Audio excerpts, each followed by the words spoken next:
Hello, in front of me I've got XIAOMI Redmi Note 9T. Today I'll show you how to edit camera modes.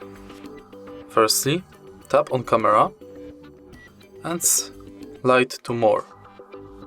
Now tap edit. In here we've got our start screen and more features.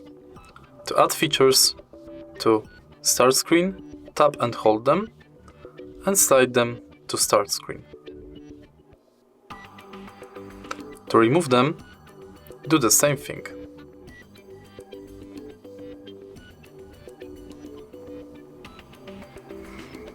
If you find this video helpful, please leave like, comment and subscribe.